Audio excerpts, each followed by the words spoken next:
निमन भाव लिखल गई। हमरे कवि जी लिखत हो का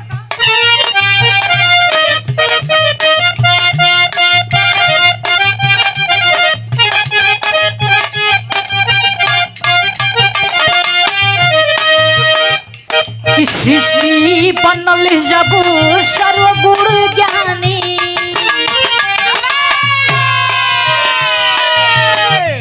सृष्टि बनल जब सर्वगुण ज्ञानी, ज्ञान का खुलल नजरिया।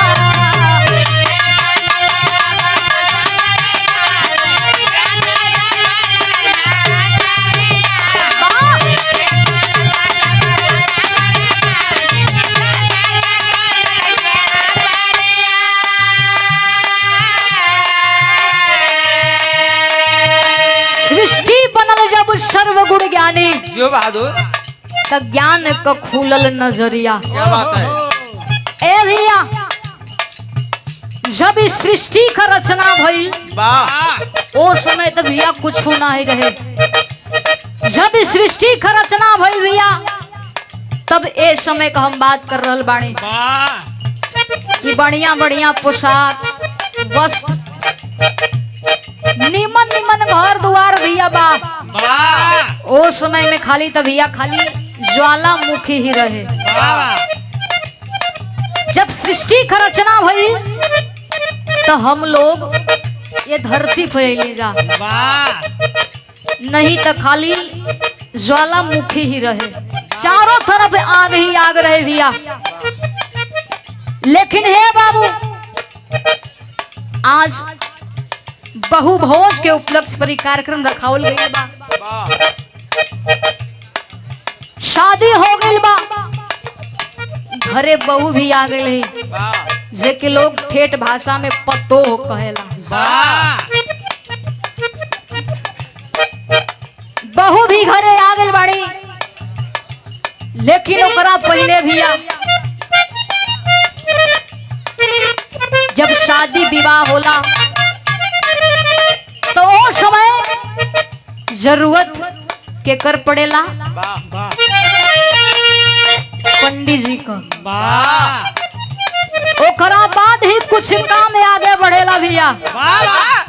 काहे से कि जब कोनो शादी का डेट दिन रखे के रहेला पंडित जी से लोग पूछ के रखेला कि कौने दिन बढ़िया शुभ मुहूर्त बा। पंडित जी का जरूरत पड़ेला भैया। पंडित जी अपन पोथी पथरा निकाल के अपन शुभ साहित्य देख के बतावेला तो ओह डेट पर शादी फिक्स होला भैया। लेकिन जब शादी का डेट फिक्स हो जाला तब ओ समय जब शादी करल जाला तब ओ समय 4 चीज का जरूरत होला। अक्षत,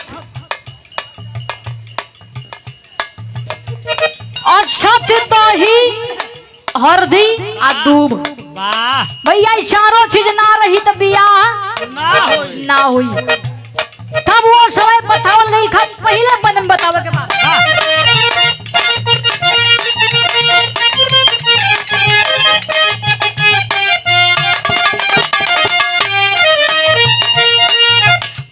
सिंगार से सा जाकर देवता सोचन लगे उषारा।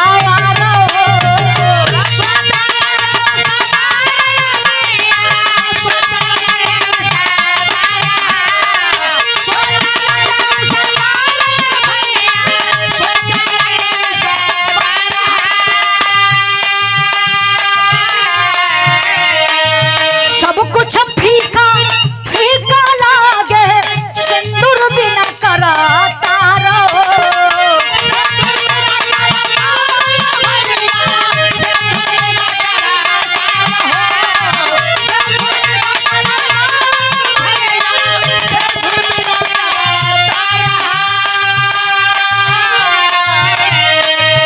बत्तीसिया भूरन भू से बचाना,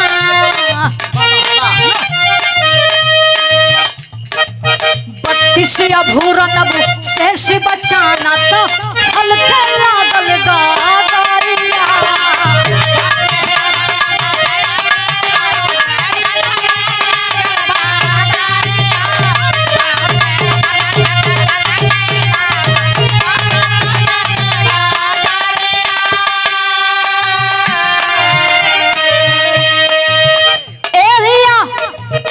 तू केतनो बढ़िया बढ़िया निमन निमन वस्त्र भैया पहिला, बढ़िया बढ़िया गाड़ी घोड़ा मोटर से घूमला, आई बढ़िया बढ़िया महल में रहला, शौक श्रृंगार कैला, जबले भैया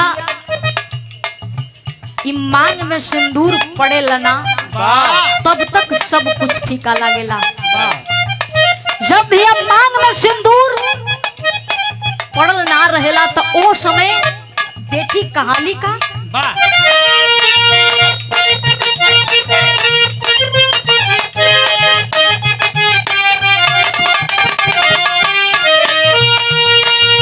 मांग में सिंदूर पड़ना जब तक बेटी कुमारिया बागन हो।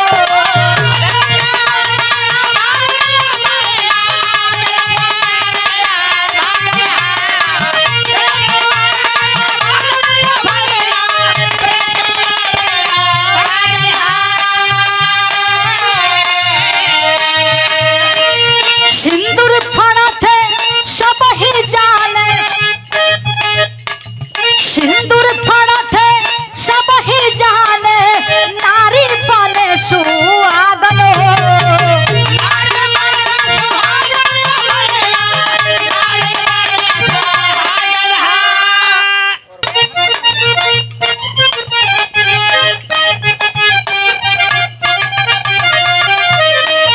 सिंदूर पड़े थे सब ही जाने, नारी बने सुहागन हो।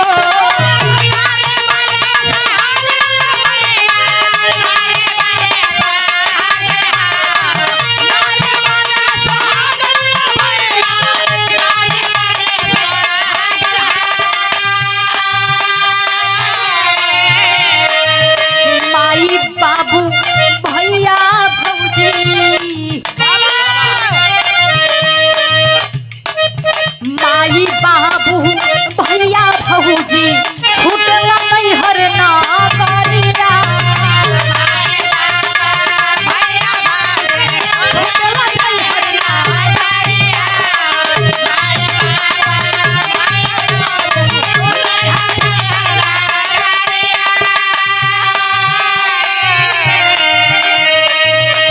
एरिया केतनो शौक श्रृंगार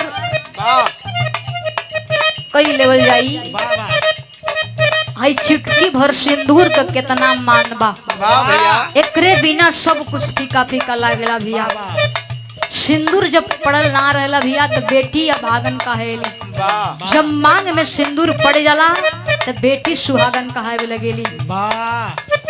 जब वो समय बेटी का विदाई होला भैया तो माई भौजाई बाबू भैया सबकर संग छूट जाला। ओह समय माई के दिल पर का गुजरत हुई, लेकिन देखा हो भैया ये रीति रिवाज बा कि शादी आज न तक कल होखई के बा, आपन नैहर नगरी छोड़ही के बा भैया। लेकिन जब आपन माई छूटे ले तो दूसर की माई भी मिले ले भैया, जवन की शादी भइल बा।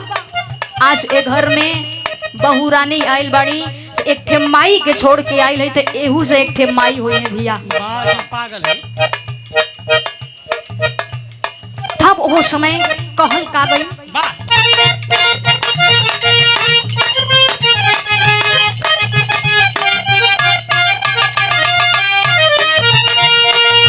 एक घर छूटे एक घर झूठे, लक्ष्मी काहे काली हो।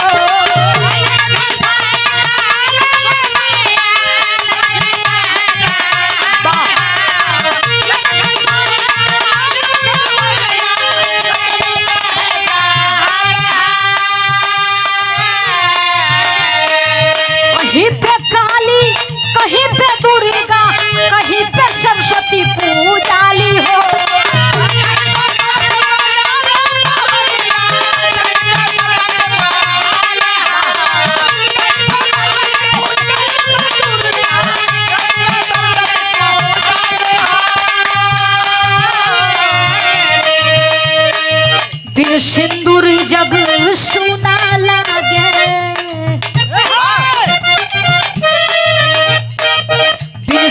दूर ही जग सोना लागे भावेला सासुर नागरिया।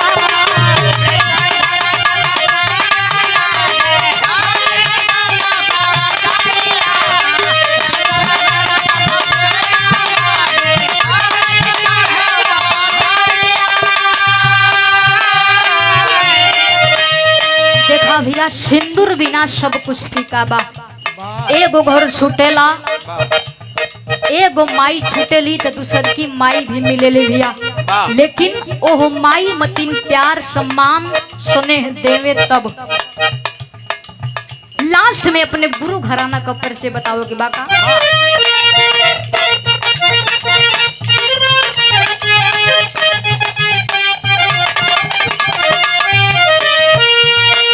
जय जखानी शब्द प्रसिद्धन गईले गुरु जी के दामा।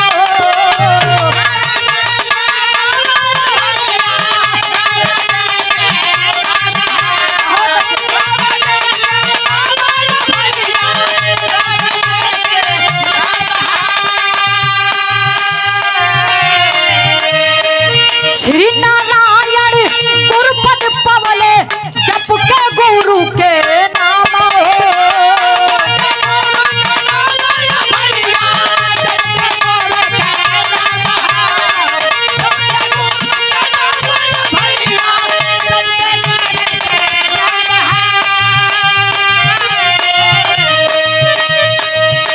गुरु